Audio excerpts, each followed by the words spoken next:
So hello बच्चा लो, welcome back. बच्चा, मुझे बताने की जरूरत नहीं है कि ये चैप्टर कितना ज्यादा इंपॉर्टेंट है। सबसे पहले आप क्या करेंगे, आप इस पीडीएफ को डाउनलोड करेंगे और टाइम बाउंड मैनर में खुद से सॉल्व करेंगे। बेटा 25 सवाल है यहाँ पे आपको सिर्फ जुलाई अटेम्प्ट में, और आप इस पीडीएफ को कैसे डाउनलोड करेंगे, तो ये 4 स्टेप को फॉलो कीजिए। और इसके साथ साथ आप 2019 से लेकर 2022 के सभी फिजिक्स के चैप्टर वाइज क्वेश्चंस को एक्सेस कर सकते हैं। ये सारे आपको एरर फ्री पीडीएफ से, यानी कि कोई यहाँ पे आपको आंसर की में गलतियां नहीं होंगी, कोई क्वेश्चन के टाइपिंग में मिस्टेक नहीं होगा, कोई डायग्राम यहाँ पे आपको मिस नहीं होगा। ठीक है, तो चलिए हम लोग सेशन को शुरू करते हैं। And let us see our first question, जो हमसे पूछा गया था 25 जुलाई शिफ्ट 1 में। इस सवाल में हमसे क्या कहता है, सवाल आपको देखने में लग रहा है फोटो इलेक्ट्रिक इफेक्ट का है। A metal exposed to light of wavelength 800 nanometre and emits photo electrons with a certain kinetic energy. सही बात है कि सर जब इंसिडेंट वेवलेंथ 800 है तो कुछ एनर्जी है जो इलेक्ट्रॉन निकलता है। The maximum kinetic energy of photo electron doubles when the light of wavelength 500 nanometer is used, the work function of the metal is dash, right? तो यहाँ पे अगर आप ध्यान से देखें, आपका जो काइनेटिक एनर्जी होता है ना, उसका इक्वेशन आपको होता है इंसिडेंट एनर्जी, जो कि आपका फिलहाल के लिए E1 मान लेते हैं, माइनस योर वर्क फंक्शन। अब यहाँ पे जो आपका इंसिडेंट एनर्जी है वो 2 बार आएगा, एक बार 800 नैनोमीटर से, एक बार ही 500 नैनोमीटर से। मान लेते हैं कि पहले बार में आपका जो काइनेटिक एनर्जी है वो k है, so this is your E1 minus 5। और दूसरे बार में हमसे कहता है कि काइनेटिक एनर्जी जो है वो आपकी डबल हो गई है, तो अब इक्वेशन हो जाएगा 2k। इंसिडेंट एनर्जी अब आपका कुछ E2 है, लेकिन वर्क फंक्शन तो नहीं बदलेगा ना। ये हो गया आपको इक्वेशन नंबर 2। हमसे क्या पूछा गया है, हमसे वर्क फंक्शन पूछा गया है। तो सबसे पहले अगर आप यहाँ पे ध्यान से देखें, आपको इस k को तो एलिमिनेट करना है, ठीक बात है। तो क्यों ना हम एक ऐसा काम करते हैं, हम इन दोनों इक्वेशन को फिलहाल के लिए आपस में क्या कर दे, इक्वेट कर दे। कैसे कर दे इक्वेट, ध्यान से देखिएगा। आप चाहो तो इस 2 को यहां से हटा के राइट साइड लिख सकते हो, और अब इक्वेशन नंबर 1 और 2 को आपस में बराबर कर दीजिए। तो ये आपको हो जाएगा E1 minus 5 is equal to E2 minus 5, और नीचे में आपका 2 है, 2 को लेफ्ट साइड अगर हमने मल्टीप्लाई कर दिया, so 2E1 minus your 2 5 is equal to E2 minus 5। अब अपने को यहां से सिर्फ 5 की वैल्यू चाहिए, तो ये आपको कितना हो जाएगा, this is your 2E1 minus your E2 is equal to 5। ठीक बात है सर। तो यहां से सर मेरा जो वर्क फंक्शन आ रहा है ना, that is equal to 2 times E1। अब यहां पे ध्यान से देखिएगा, आप इस एनर्जी को क्या लिख सकते हो, आप इस एनर्जी को लिख सकते हो, हमको दे रखा है। जनरली हम लोग 1 2 4 3 0 लेते हैं, हमसे कहता है कि 1 2 3 0 ले लो, और नीचे में जो वेवलेंथ आप पुट करोगे वो आप पुट कर देना किसमें, नैनोमीटर में। तो ये आपको इलेक्ट्रॉन वोल्ट में ही एनर्जी निकल के आ जाएगा। तो वही हमको यहाँ पे पुट करने के लिए बोला जा रहा है। So this is your how much, यहां से इसको हटाया, this is your 2 multiplied by 1 2 3 0 divided by E1 की जगह आपने यहाँ पे लिख दिया है 800, minus this is your 1 2 3 0 divided by your 500। तो हम लोगों को इस चीज को सॉल्व करना है। तो यहां से अगर ध्यान से देखिए तो 1 2 3 0 डिवाइडेड बाई 100 अगर हम कॉमन ले ले तो ये हो जाएगा 1/4 माइनस योर 1/5। दिख रहा है ना, 2 और 8 कट हो जाएगा तो 1/4 आ जाएगा यहाँ पे। सो यहाँ से आप देखिए 0 से 0 आपका खत्म हो गया है, this is your 1 2 3 divide by 10 multiplied by, ये आपको हो जाएगा 1/20। तो यहीं से आपको दिख रहा है कि जो आपका आंसर होगा ना, आपका आंसर 1 से छोटा है, आपका आंसर 1 से छोटा है। आप इसको जब प्रिसाइसली सॉल्व करेंगे तो आपको ऑप्शन नंबर सी निकल के आ जाएगा। ठीक है, चलिए आगे बढ़ते हैं। Let us see our next question, question number 2। अब ये तो आपको बहुत ही आसान सा सवाल है, लेकिन बच्चे इसमें सिली मिस्टेक कर सकते हैं। क्या sir, the momentum of an electron revolving in nth orbit is what. हमसे सिर्फ लीनियर मोमेंटम पूछा है, ना कि एंगुलर मोमेंटम। हमें पता है ना कि sir angular momentum is equal to NH/2π। तो सर जो लीनियर मोमेंटम यानी mv है, दैट इज NH/2πr। तो यही मिस्टेक बहुत से बच्चे किए थे लास्ट टाइम एग्जाम में, हड़बड़ी में NH/2π को टिक करके आ गए। यहाँ पे गलत वाला ऑप्शन भी है, जो बच्चे मान सकते हैं कि शायद वही आंसर होगा।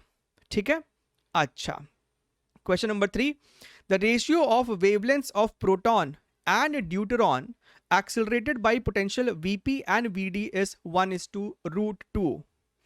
Then the ratio of Vp to Vd will be how much? तो ये आपका बेसिकली डी ब्रॉगली वेवलेंथ का फॉर्मूला लगाना है, that is your h by M V, और एम वी की जगह हम इस्तेमाल कर सकते हैं 2mk, और k के जगह हम लिख सकते the charge multiplied by potential difference, जिससे उस चार्ज को एक्सेलरेट कराया गया था। अब यहां पे इस प्रश्न में हमसे क्या पूछ रहा है, ratio of Vp to Vd will be how much. तो सबसे पहले तो ध्यान से देखिए, अगर हम दोनों तरफ स्क्वायर कर दे तो lambda square is proportional to 1 divided by mass into v।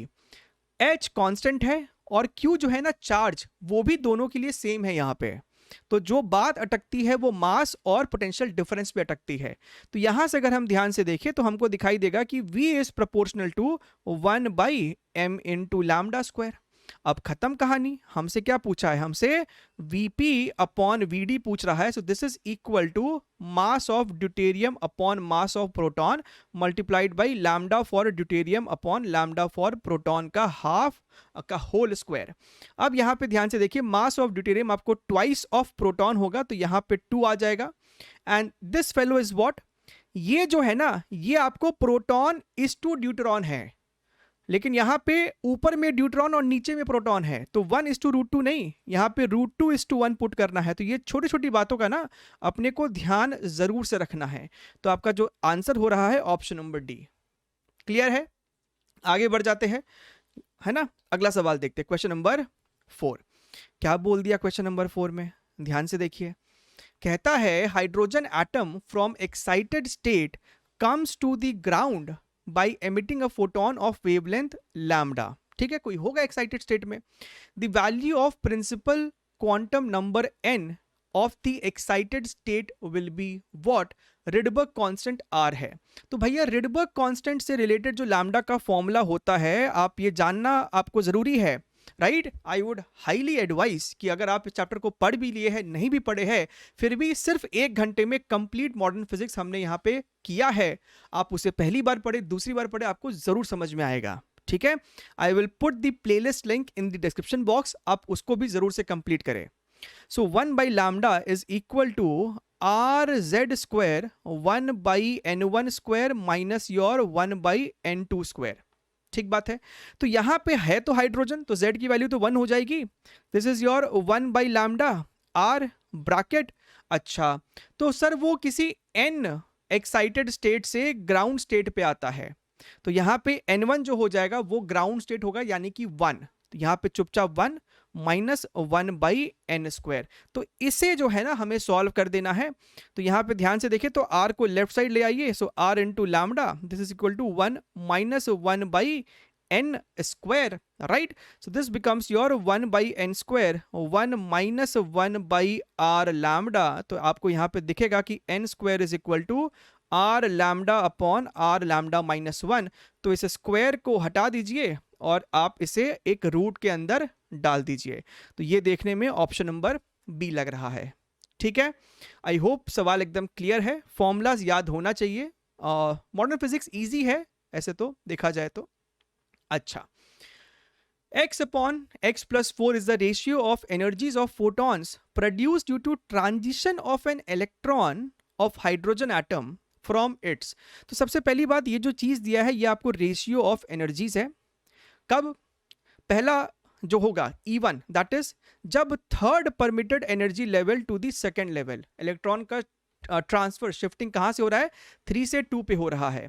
तो उस केस में जो आपका E1 का वैल्यू होता है, हालांकि एनर्जी का फॉर्मूला क्या लिखते हो, है ना, अगर हम डिटेल में बात करें तो 13.6 z square 1 by n1 square minus 1 by n2 square. इस फॉर्मेट में आप एनर्जी का फॉर्मूला लिखते हो डायरेक्टली। ठीक है, अच्छा, तो यहां पे देखा जाए तो ये वाला जो आपका टर्म है वो तो सेम ही होगा बार बार। So E1 is equal to 13.6 z square. कहां से कहां जा रहे हो? थर्ड से सेकेंड पे। तो n1 की जगह 2 पुट करोगे तो 2 का स्क्वायर 4 माइनस 3 का square 9। So this is how much? This is your 13.6 z square multiplied by this will become your 5 divided by 36। दूसरा क्या बोल रहा है?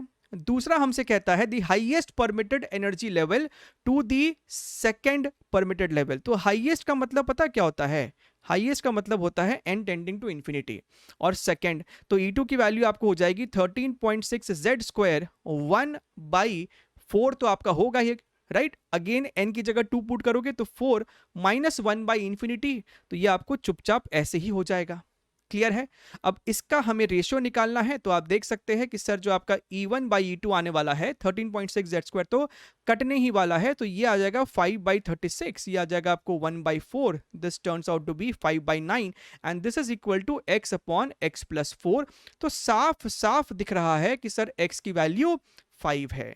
सो इंटीजर टाइप क्वेश्चन था, 5 इसका सही जवाब है। ठीक है, आपको यहाँ पे बहुत ही डिटेल में मैंने सॉल्व करके दिखाया है, आप इसे स्पीड सॉल्व कर सकते हैं, ये समझाने के पर्पस से है, इसीलिए थोड़ा सा विस्तार में बताया जा रहा है। अच्छा, ये देखिए रेडियो एक्टिविटी का क्वेश्चन है, the disintegration rate of a certain radio active sample at any instant is 4250 disintegration per minute. ठीक है, अच्छा, तो हम क्या कह रहे हैं, एट एनी इंस्टेंट बोला है ना, हम इसी को अपना t इक्वल टू 0 मान लेते हैं, हम इसी वक्त अपना स्टॉप वॉच को शुरू कर देंगे। तो मैंने बोला कि sir at t equals to 0 जो आपका इस समय एक्टिविटी है that is your 4250 dpm disintegration per minute, हालांकि ऐसा यूनिट में dps होना चाहिए। 10 मिनट्स लेटर, कब? जब 10 मिनट गुजर चुका है, अब एक्टिविटी कितनी है? तो सर ये है अब 2250 dpm। The approximate decay constant is what? हमसे यहां पे लैम्डा की वैल्यू पूछ रहा है and that too per minute में पूछ रहा है। अच्छा सर, तो आपके पास सर फॉर्मूला है ना, a is equal to A naught e to the power minus lambda t. हाँ जी सर, तो सर a की वैल्यू कितनी है? सर a की वैल्यू है 2250, a नॉट की वैल्यू है 4250 e to the power minus lambda, हमसे लैम्डा ही पूछा है और t हमें पता है इस क्वेश्चन में ना 10 मिनट है। अच्छा, आएंगे t पे भी आएंगे। इसको अगर हमने यहाँ पे कट कर दिया है, so if I see it very very carefully, ये आपका हो जाएगा 5840, this is your 5, this is your how much 545, ये थोड़ा सा और अभी कैंसिल आउट हो जाएगा, ये आपको 9 हो जाएगा और ये आपको हो जाएगा 17। सो यहां से मुझे दिखाई दे रहा है कि 9/17 is equal to e to the power minus lambda t, दोनों तरफ लॉग ले लीजिए तो ये आपको हो जाएगा log 9/17 is equal to minus lambda t. So यहां से अपनी टी की वैल्यू कितनी आ रही है? 1, सॉरी हमें लैम्डा चाहिए ना, so lambda is equal to 1/t, और जो माइनस साइन है उसको लॉग के अंदर डाल देंगे तो ये 17/9 हो जाएगा। अच्छा सर लेकिन अभी भी ना तकलीफ है, बताते हैं क्या तकलीफ है। t की जगह तो ठीक है डाल दो 10 मिनट, उसका कोई इशू नहीं है। 17/9 अब जब करोगे ना तो ये आपको ठीक है 1.88 आ जाएगा, लेकिन ये बेस e है। तो अब यहाँ पे दिक्कत ये है कि आपको दे रखा है यहाँ पे log 1.88 लेकिन बेस e, और हमें वैल्यू दे रखी है बेस 10 के साथ, तो यहाँ पे आपको थोड़ा बहुत log आना चाहिए। क्या कर सकते हैं सर?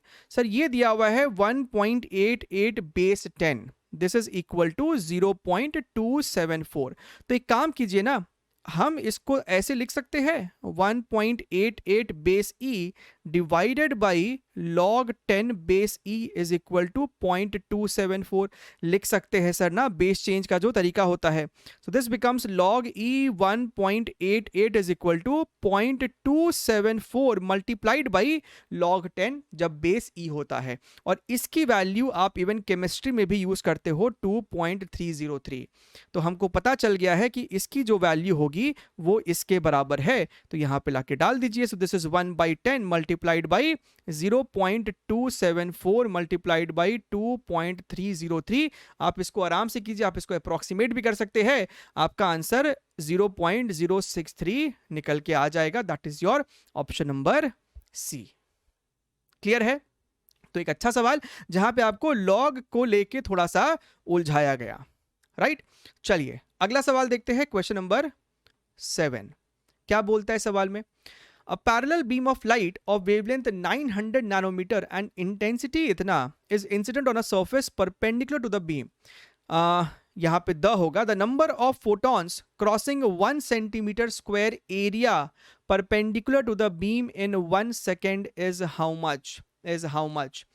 हमसे नंबर ऑफ फोटॉन्स पूछ रहा है, समझ रहे हो? सो बेसिकली कुछ इस प्रकार से है, ये आपको लाइट का बीम होगा, हमसे ये पूछ रहा है कि ये जो आपका क्रॉस सेक्शन है, this cross section area is equal to 1 centimetre square, बोले तो 10⁻⁻⁴ मीटर स्क्वायर। तो इस एरिया से पर सेकेंड कितना नंबर ऑफ फोटॉन्स आपको क्रॉस कर रहा है, ठीक है? हमको इंटेंसिटी दे रखा है, तो सर अगर आपको इंटेंसिटी दे दिया है तो पावर क्या होता है? Intensity into area. तो पावर एक बार निकाल लो, पावर एक बार ही निकाल लीजिए। तो इंटेंसिटी आपका यहाँ पे 100 है, एरिया आपका 10⁻⁻⁴ है, सो 10⁻⁻² जूल्स पर सेकेंड आपको इस एरिया से क्रॉस कर रहा है। So I can write that in 1 second जो आपको एनर्जी क्रॉस कर रही है that is equal to 10⁻⁻² joules, right? तो यहां से हम कह सकते हैं कि number of photons is equal to total energy जो क्रॉस कर रहा है पर सेकेंड अपॉन एनर्जी ऑफ एक फोटॉन, और एनर्जी ऑफ एक फोटॉन होता है hc by lambda, so 10⁻⁻² multiplied by lambda की वैल्यू अपने पास 900 है, 10⁻⁻⁹ divided by this is your 6.6, 10⁻⁻34, this is your 3 into 10⁸ clear है एकदम? अच्छा, अब ध्यान से देखिए, अगर यहाँ पे ध्यान से अगर हम देखें तो 3 जो है इसको कट करेगा तो ये 300, ये दोनों शून्य इससे खत्म हो जाएगा। यहाँ पे अपने पास कितना है 10⁻⁻34, ये कटेगा तो कितना हो जाएगा -26, और -26 ऊपर जाएगा तो +26, 26 - 9 is 17, so 3 into 10⁻17 divided by this is your 6.6, so this is your 30 divided by 6.6 multiplied by 10⁻16। अब यहाँ पे आप ध्यान से देखिए 10⁻16 तो होना ही है, जो कि आपको सिर्फ इन दोनों ऑप्शंस में है, लेकिन उसमें भी जब 60/6.6 करोगे तो ये वैल्यू आपको 5 से थोड़ी सी छोटी होगी, तो ऑप्शन नंबर बी आपको ऐसे दिख रहा है, प्रिसाइज सॉल्व करने की भी जरूरत नहीं पड़ेगी। क्लियर है? तो आपको बहुत ही अच्छे तरीके से मैंने सॉल्व करके दिखाया है बिना किसी फॉर्मूले का इस्तेमाल किए। चलिए आगे बढ़ते हैं, moving on to the next question, question number 8। अच्छा ध्यान से देखिए, in a hydrogen spectrum lambda be the wavelength of first transition line of Lyman series.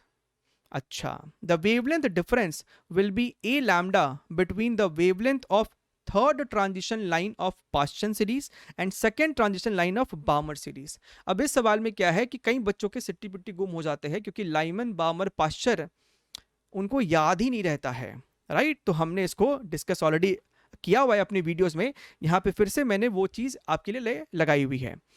सबसे पहला क्या है कि लैम्डा वेवलेंथ कब होगा? First transition line of Lyman. तो लाइमैन का फर्स्ट ट्रांजिशन का मतलब है कि इलेक्ट्रॉन आपका 2 से 1 पे जंप मार रहा था, तो यहां पे हम इस वाले फॉर्मूले का इस्तेमाल करेंगे, 1/λ is equal to RZ², right? R Z² आपका 1/n1² - 1/n2², तो एक आपका 1 है, एक आपका 2 है, तो 1 - 1/4 होगा। So this is nothing but your 1/λ is equal to RZ² multiplied by 3/4। Clear है एकदम? 3/4।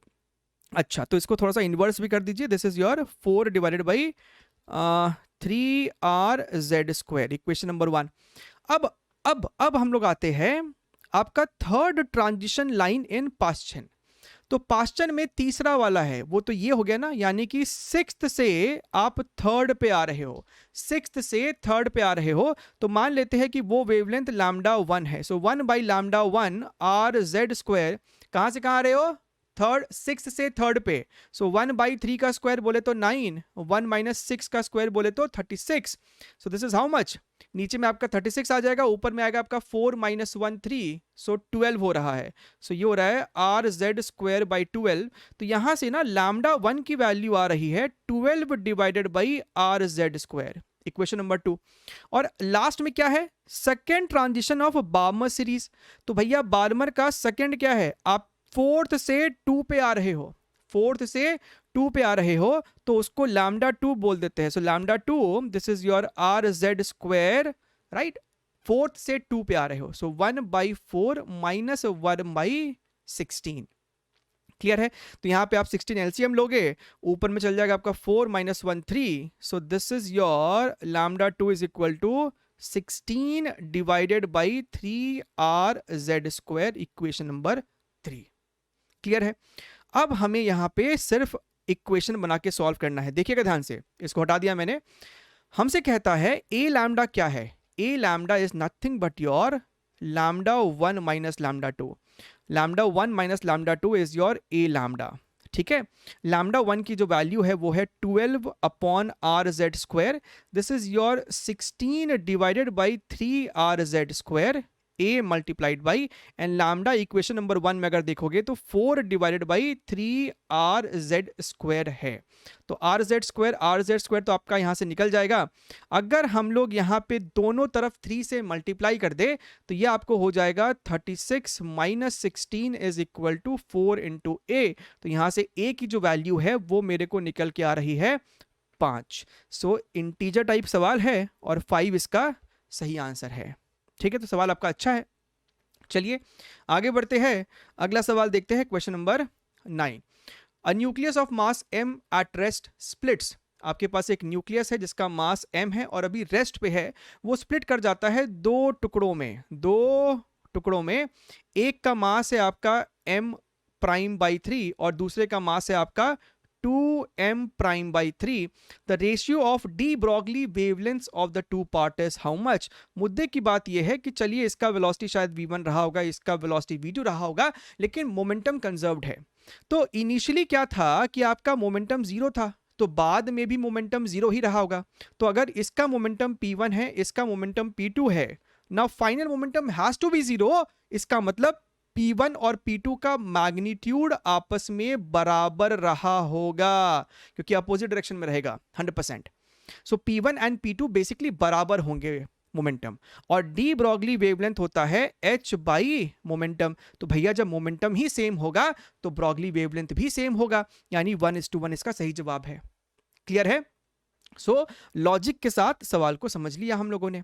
आइए देखते हैं अगला question. Mass number of two nuclei are in the ratio 4:3. Their nuclear densities will be in what ratio? अगर आपको atomic वाला chapter ध्यान में है, एटॉमिक में या फिर रेडियो एक्टिविटी में कहीं आपने पढ़ा होगा कि radius of nucleus is equal to r0 a to the power 1/3. अब ये जो चीज है ना, ये इसी चीज को मान के डिराइव किया जाता था, that your volume, right, your 4/3 pi r cube is proportional to your atomic mass number capital A. तो यहीं से आपको समझ में आ जाना चाहिए कि अगर आपका जो वॉल्यूम है अगर वो मास के प्रोपोर्शनल हो जाएगा, यानी आपकी डेंसिटी जो है ना वो कांस्टेंट हो जाएगी. It won't depend on the mass number. तो अगर डेंसिटी ही आपका कांस्टेंट हो जाएगा तो रेशियो 1:1 हो जाएगा. आपको इसको याद रखना चाहिए फ्यूचर के लिए भी. ठीक है. इसको लेके और भी सवाल आगे आपसे पूछे गए थे सिमिलर पैटर्न पे. अच्छा ध्यान से देखिए ये रहा आपका न्यूक्लियर फिजिक्स से एक सवाल. Two lighter nuclei combine to form a comparatively heavier nucleus by the relation this much. The binding energies per nucleon of x and y are इतना. The energy released in this process is how much? So basically equation है this plus this is equal to y, right. और साथ में आपको कुछ यहां पे energy निकला है. So basically this energy is equal to what? This is your binding energy of y minus 2 times binding energy of x, क्योंकि दोनों आपको सेम ही है. समझ में आ रही मेरी बात, राइट. तो इस प्रकार से आप एनर्जी रिलीज निकाल सकते हैं. ठीक है.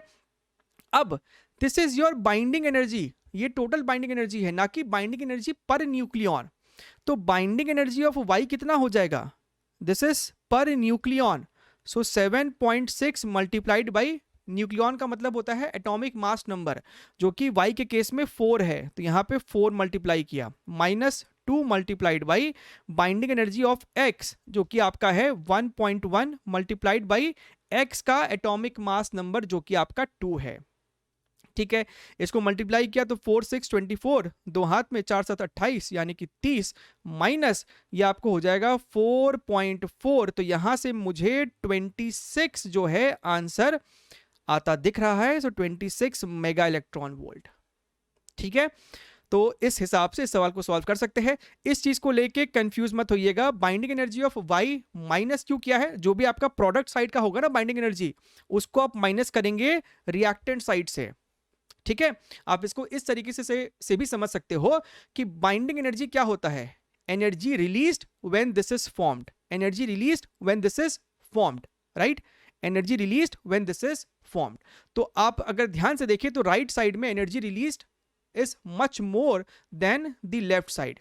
तो जो नेट आपको एनर्जी रिलीज हुआ होगा वो राइट साइड में ही है, तो आपने right side minus left side को कर दिया है। ठीक है, इस प्रकार से आप इसको लॉजिकली समझ सकते हैं। चलिए आगे बढ़ते हैं, अगला सवाल देखते हैं, क्वेश्चन नंबर 12। इसमें हमसे क्या कह रहा है ना कि आपके पास basically X axis Y axis ऐसा कुछ है, इलेक्ट्रिक फील्ड जो है वो आपको नेगेटिव एक्स एक्सिस में एग्जिस्ट कर रही है। ये रहा आपका इलेक्ट्रिक फील्ड, और आपके पास जो इलेक्ट्रॉन है ना, आपका जो इलेक्ट्रॉन है उसका velocity positive Y X axis की तरफ है, लाइक दिस वी नॉट। ठीक बात है, t इक्वल्स टू 0 पे इलेक्ट्रॉन की ऐसी वेलोसिटी है। तो किसी जनरल टाइम t पे इलेक्ट्रॉन की वेलोसिटी कितनी हो जाएगी? अगर आप ध्यान से देखें, इलेक्ट्रॉन है, नेगेटिव चार्ज है, तो नेगेटिव चार्ज पे electric field force opposite direction में लगाता है। इलेक्ट्रिक फील्ड लेफ्ट साइड है तो इस इलेक्ट्रॉन पे फोर्स वो राइट साइड ही लगाएगा, यानी इलेक्ट्रॉन एक्सेलरेट कर रहा है with an acceleration of force upon mass.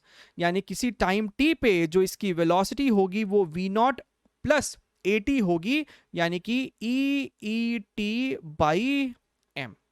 हमसे क्या पूछ रहा है? हमसे कह रहा है कि अगर समय शून्य पे ये आपका जो इलेक्ट्रॉन है उसकी डी ब्रॉगली वेवलेंथ अगर इतनी है तो किसी टाइम t पे डी ब्रॉगली वेवलेंथ कितना होगा?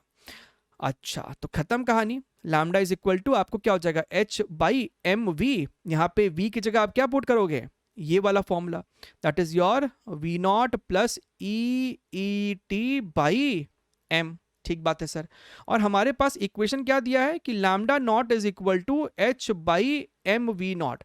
तो अगर आप ध्यान से देखें, अगर हम यहाँ पे ध्यान से देखें तो हम h बाई एम की जगह लैम्डा इंटू वी नॉट लिख सकते थे। तो यहाँ पे लिख दीजिए, ये जो आपका h बाई एम है उसके जगह लिख दीजिए ना आप lambda naught V naught divided by this is your V naught plus EET by M.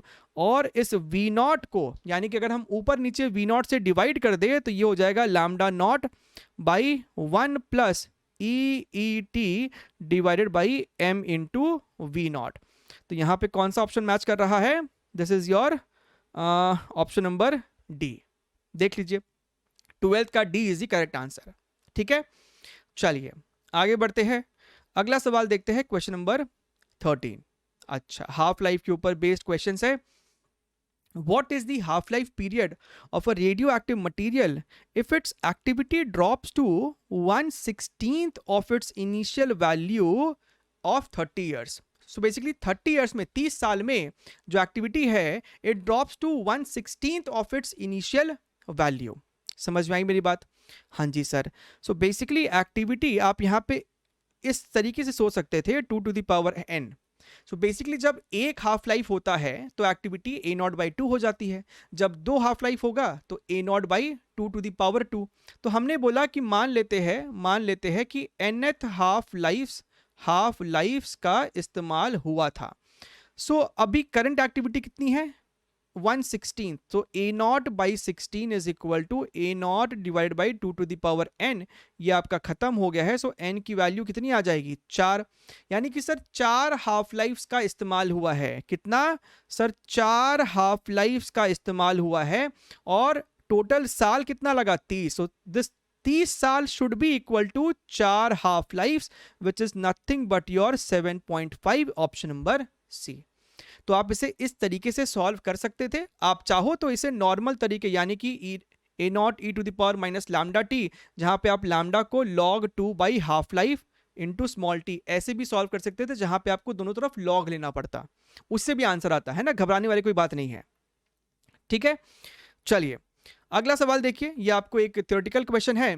सवाल में हमसे कहता है with the reference to the observation in photo electric effect identify the correct statements from below. पहला है the square of maximum velocity of photo electrons varies linearly with frequency of incident light.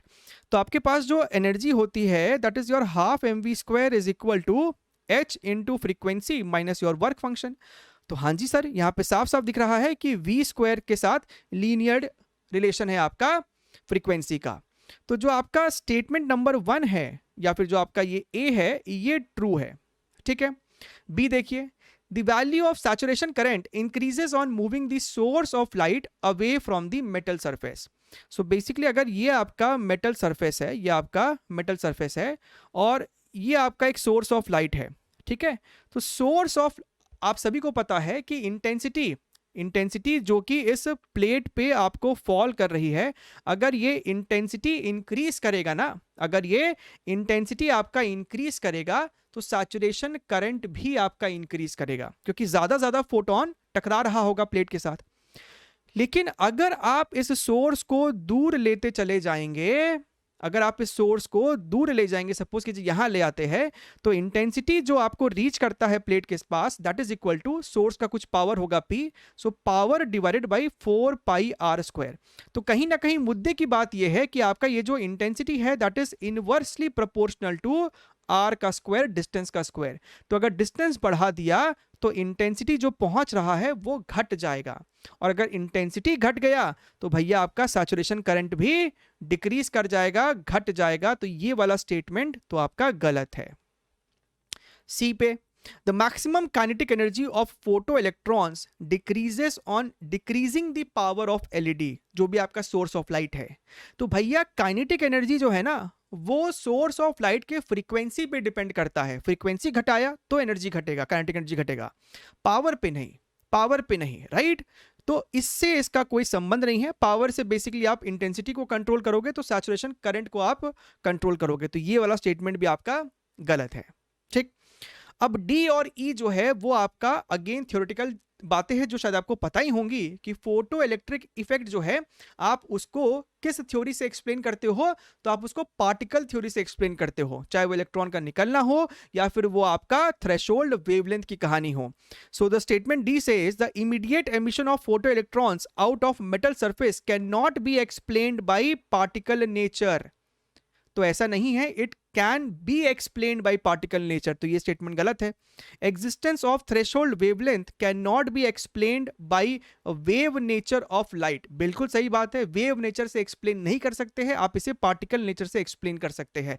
तो ए और ई जो है वो आपका सही statements था। ठीक है, ये जो आखिरी के दो है आपको मैं दिखा देता हूं कि एनसीईआरटी के किस सेक्शन से ये आपको उठाया गया है। एनसीईआरटी का 11.5 इसी के ऊपर है, photo electric effect and wave theory of light. तो यहां पे आपको वो दोनों कहानी मेंशन्ड है। ठीक है, आप इसे रीड कर सकते हैं पॉज करके या फिर एनसीईआरटी बुक को रेफर करके। ठीक, चलिए आगे बढ़ते हैं, अगला प्रश्न देखते हैं। क्वेश्चन नंबर कहां गया, 15। अच्छा ध्यान से देखिए, the activity of a radio active material is this much curie, right. हालांकि क्यूरी दिया है, चिंता नहीं करना इसको लेके। It's half life is 5 days, right. The activity will become 5 × 10⁻⁻6 curie after dash days. अच्छा, तो भैया a is equal to a0 e⁻⁻ हमारे पास एक इक्वेशन है। सर a की वैल्यू कितनी होगी एक्टिविटी बाद में, दिस मच, कितने टाइम में हुआ है वो हमको नहीं पता है, वही हमसे पूछा गया है। तो a की जगह यहां पे चुपचाप लिखिए 5 × 10⁻⁻6, a0 की वैल्यू है 6.4 10⁻⁻4 e⁻log2 divided by half life, जो कि आपका 5 दिन है। तो यहाँ पे 5 पुट कर सकते हो और यहाँ पे स्मॉल t, क्योंकि हमने इसको डेज में रखा है तो जब t निकालोगे तो वो चुपचाप से डेज में ही निकल के आएगा। अच्छा, अब ध्यान से देखिए, इसको इसके साथ अगर कट किया तो ये आपको हो जाएगा -2। So this is your 5 × 10⁻⁻2 divided by your 6.4। ठीक बात है। This is equal to e to the power minus t by 5 log 2। एक काम कीजिए, दोनों तरफ ना log ले लीजिए। अब थोड़ा सा है ना केयरफुल होना पड़ेगा, दोनों तरफ हम लोग यहाँ पे log लेने वाले हैं। और ये जो आपका है ना 10 टू द पावर माइनस 2, उसको नीचे ले जाओ। अगर उसको नीचे ले जाओगे तो ये आपको 6.4, ये आपको 100 हो जाएगा, समझ रहे हो। यानी कि जब ये 5 उस 100 को कट मारेगा तो ये आपको बेसिकली 20 हो जाएगा। तो नीचे दिख रहा है ये आपको 128 है। अगर हम इस 1/128 को सिर्फ 128 लिखे तो यहाँ पे -1 आएगा, log के बाहर ले जाओगे, log के बाहर ले जाओगे तो माइनस साइन यहाँ आ जाएगा। दिस इज इक्वल टू, और उधर भी log लिया था सो t/5 ये आपका हो जाएगा log 2। अच्छा सर, माइनस माइनस प्लस हो जाएगा। log 128 को आप 2 टू द पावर 7 लिख सकते हो, तो 7 आपका इधर आ जाएगा। This is your t/5 log 2। तो देखिए कितना प्यार से परफेक्ट आंसर आपका निकल के आएगा। t is equal to 5 into 7, that is your 35 days, option number D. ठीक है, चलिए आगे बढ़ते हैं, अगला सवाल देखते हैं, क्वेश्चन नंबर 16। अब ये जो है आपको एक डायरेक्ट फॉर्मूला बेस्ड क्वेश्चन है। डी ब्रॉगली वेवलेंथ का एक फॉर्मूला हमारे पास होता है h/mv। mv की जगह आप लिख सकते हो क्या चीज, 2mk, और k की जगह आप लिख सकते हो चार्ज इनटू पोटेंशियल डिफरेंस। हमसे कह रहा है कि भैया जो वेवलेंथ है दैट इज 1.227/x नैनोमीटर। अब सर ये फॉर्मूला कहां से आया? जनरली ये फॉर्मूला हम लोग केमिस्ट्री में तो बहुत इस्तेमाल करते हैं सिमिलर चैप्टर के लिए, फिजिक्स में हम लोग इस पे ही आके रुक जाते हैं। लेकिन इसका मतलब ये नहीं कि आप इसको सॉल्व नहीं कर सकते विद इन सेकेंड्स, लॉजिक लगाना है। Can be use to find the de Broglie wavelength of an electron, तो इलेक्ट्रॉन के लिए ही ये फॉर्मूला डिफाइंड है, राइट। तो इस केस में हमसे पूछ रहा है कि ये x क्या हो सकता है। तो भैया x आपका यहां पे क्या चीज हो सकता है, एक ऐसा पैरामीटर जो आप बार बार चेंज कर सकते हो। क्योंकि इलेक्ट्रॉन बोल दिया है तो आप देखिए ना, आपका h कांस्टेंट है, आपका 2 कांस्टेंट है, मास ऑफ इलेक्ट्रॉन कांस्टेंट है, चार्ज की जगह ये भी आपका E कांस्टेंट है, सिर्फ आप V को बार बार चेंज करेंगे। तो कहीं ना कहीं आपको समझ में आना चाहिए कि ये जो पूरा वैल्यू है ना, इसी को सिंप्लीफाई करने पे आप 1.227 तक पहुंच सकते हैं। नैनोमीटर में इसको बाद में कन्वर्ट कर दिया जाएगा। तो आपको दिखना चाहिए कि x जो है वो कहीं ना कहीं आपको √v के बराबर है, ऑप्शन नंबर डी। और जिन बच्चों को फॉर्मूला देखा हुआ है वो तो इसको बिना सॉल्व किए ही टिक मार सकते थे। ठीक है, चलिए आगे बढ़ते हैं, बात करते हैं क्वेश्चन नंबर 17 की। The half life period of a radio active substance is 60 days. तो 60 दिन में वो आधा हो जाता है। The time taken for 7/8 of its original mass to disintegrate will be dash. The time taken for 7/8 of its original mass to disintegrate. हमको ये बताओ कि अगर 7/8 डिसइंटीग्रेट कर चुका है तो अब बचा कितना है। अगर शुरुआत में आपको n0 है, शुरुआत में समझिएगा एट t इक्वल्स टू 0, अगर n की वैल्यू n0 है तो अब कितना बचा है, 7/8 तो जा चुका, तो बचा है 1/8। सो n0/8 आपको बचा है कब, कुछ टाइम t1 के बाद। हमसे यही तो पूछ रहा कि ये t1 कितना है। तो भैया आपको क्या दिखाई नहीं दे रहा है कि आपको यहाँ पे 3 हाफ लाइफ्स का इस्तेमाल हुआ है, 3 हाफ लाइफ्स। इसको तो सॉल्व करने की भी जरूरत नहीं है। अभी देखा था ना, n is equal to n0/2 to the power n। तो 8 क्या है, ध्यान से देखिएगा, n कितना बचा है, n बचा है n0/8। So n0/2 to the power n, तो यहाँ से n की वैल्यू 3 दिखेगी, यानी 3 हाफ लाइफ के बाद। एक हाफ लाइफ का मतलब होता है 60 दिन, तो 3 का मतलब हो जाएगा 180 दिन। ठीक है, तो ये हाफ लाइफ वाले सवाल जो है आपको इस प्रकार से काफी पूछ रहे हैं। अच्छा, अब देखिए क्वेश्चन नंबर 18। इसमें हमसे क्या कह रहा है, ये भी आपका हाफ लाइफ से ही संबंधित है। A freshly prepared radioactive source of half life 2 hours and 30 minutes। तो हमें इस प्रश्न में हाफ लाइफ की वैल्यू दे रखी है 2 घंटा 30 मिनट, बोले तो 2.5 hours। ठीक बात है। emits radiation which is 64 times the permissible safe level। तो जो रेडिएशन निकल रहा है at t equals to 0, that is 64 times the permissible level। यानी कि at t equals to 0 अगर हमने ये बोला है कि n की जो वैल्यू है that is your 64 n0, right. इसको एक काम कीजिए, इसको एक्टिविटी के टर्म्स में लिख देते हैं तो ज़्यादा महसूस हो पाएगा, है ना। 64 ए नॉट, राइट। तो 64 टाइम्स ए नॉट है, तो हमें ये बताना है the minimum time after which it would be possible to work safely with the source. तो कब eight t equals to t1 हम चाहते हैं कि एक्टिविटी आपको ए नॉट के बराबर हो जाए, तो ये t1 टाइम होगा जब आप सेफली काम कर सकते हैं।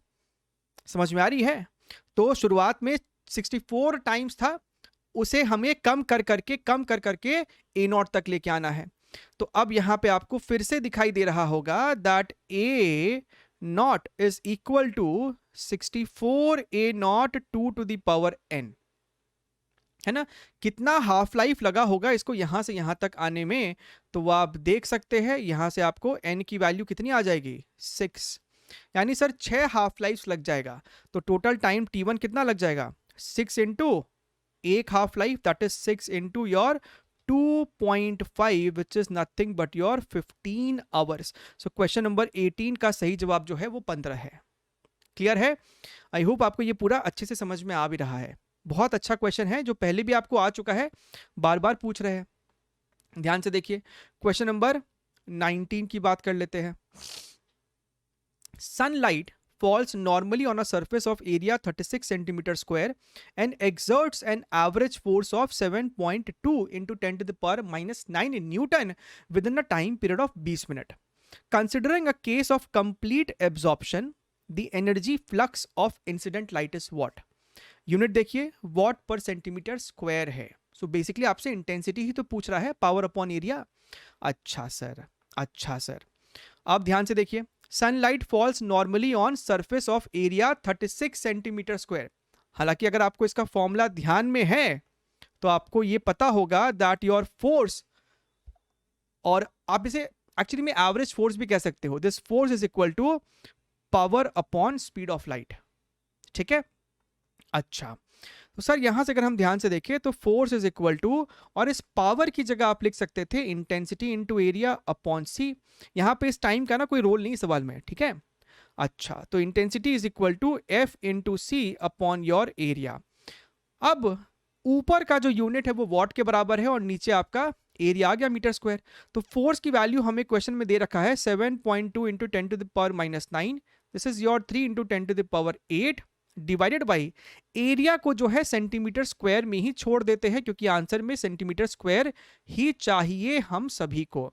तो यहां से एक आप 10 ऐसे उड़ा सकते हो, this is your 2, so 2 into 3 is your 6 multiplied by, ये इसको कट करेगा तो 7, so this is your 10 to the power minus 2, so this becomes your 0.06, that is your option number D. Clear है एकदम, राइट। चलिए आगे बढ़ते हैं।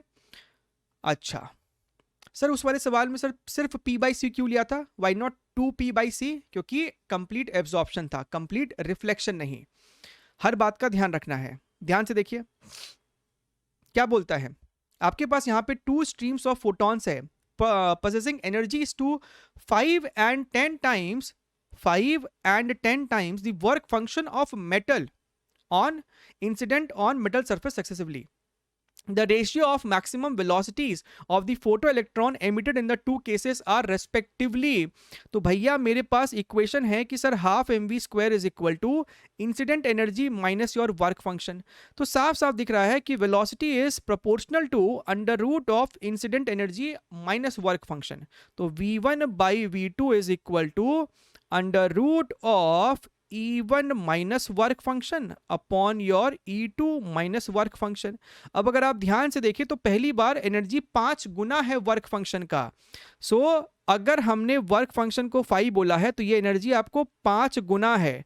दूसरी बारी ये 10 गुना है, 10 गुना है, 10 गुना है। तो न्यूमरेटर में आपको जनाब आ जाता है 4 5 और यहां पे आ रहा है 9 5। So the answer is 2/3, option number C. ठीक है, चलिए आगे बढ़ते हैं। अगला सवाल देखते हैं, क्वेश्चन नंबर 21। सिमिलर क्वेश्चन है दोबारा से। अ radio active sample decades 7/8 times its original quantity in 15 minute. The half life of the sample is what?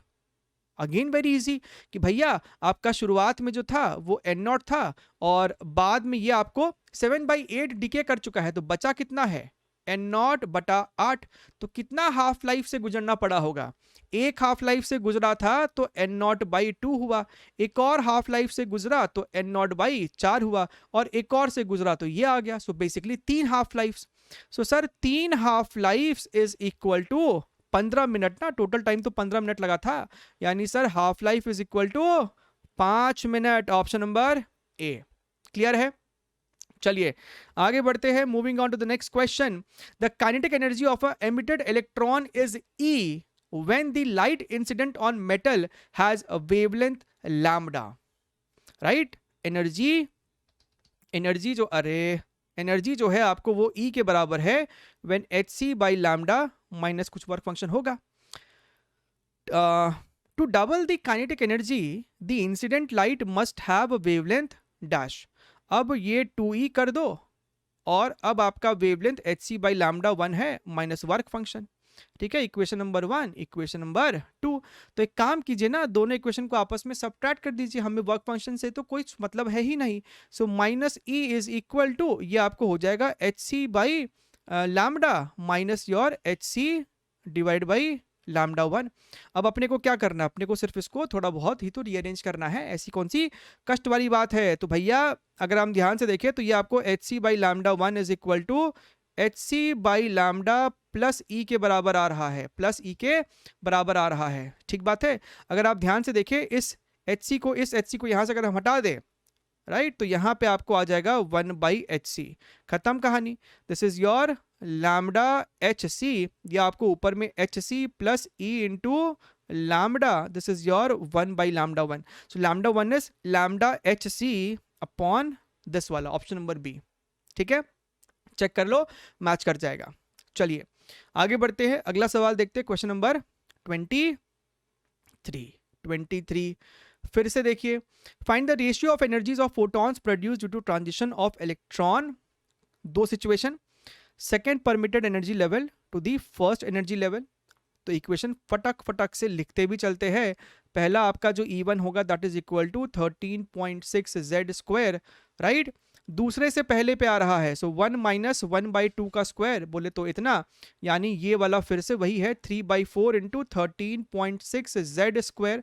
दूसरा बोलता है हाईएस्ट से लेके कहाँ तक, level to the first permitted level. भैया E2 क्या है, हाईएस्ट का मतलब इन्फिनिटी। सो 13.6 z स्क्वायर 1/1/इन्फिनिटी, तो ये चुपचाप से इतना ही हो गया है। खत्म, इक्वेशन नंबर 2। दोनों को डिवाइड करोगे आंसर कितना आ जाएगा, 3/4 आएगा। 3/4 ऑप्शन नंबर ए। ठीक है, चलिए आगे बढ़ते हैं, अगला सवाल देखते हैं, क्वेश्चन नंबर 24। अगेन आपका थ्योरेटिकल क्वेश्चन है। ठीक है, volume of the nucleus is directly proportional to the mass number. ये तो अभी बताया था। Volume of nucleus is independent of mass number, गलत। Density of nucleus is proportional, गलत। डेंसिटी इंडिपेंडेंट है। डेंसिटी ऑफ न्यूक्लियस इज गलत, डेंसिटी इज इंडिपेंडेंट। सही, ए और ई, ऑप्शन नंबर बी। फिर से चलिए आगे बढ़ते हैं, question number 25 and this is the last question of this particular session. ठीक है, सेशन अगर अच्छा लग रहा है, लगना ही चाहिए, तो बेटा लाइक भी करके जाया करो। Two radioactive materials A and B have a decay constant 25 lambda and 16 lambda respectively. If initially they have the same number of nuclei, then the ratio of number of nuclei of B to that of A will be E after a time 1 by A lambda। तो A की value पूछी जा रही है। आहा, देखिएगा। So basically equation का इस्तेमाल करना है ये वाला। ठीक है, अब हमसे पूछ रहा है B अपॉन A का। So NB by NA is equal to, दोनों का इनिशियल सेम था तो N0 तो कट जाएगा, e to the power minus ये वाला B के लिए था ना, so 16 lambda T divided by e to the power minus 25 lambda t.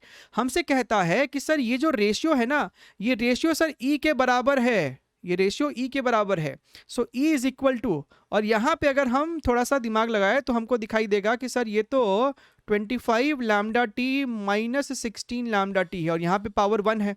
सो भैया अगर पावर को इक्वेट करें, so this is equal to this, this is equal to this, 1 is equal to 25 minus 16 कितना हो जाता है 9 लैम्डा टी। तो sir यहाँ से टी की वैल्यू कितनी आ रही है 1/9 लैम्डा। तो इतने टाइम में ऐसा हुआ है और हमसे कहता है कि ये टाइम 1/a लैम्डा यानी a की वैल्यू सर 9 के बराबर है। क्लियर है? चलिए मिलते रहेंगे, take care, wish you best of luck.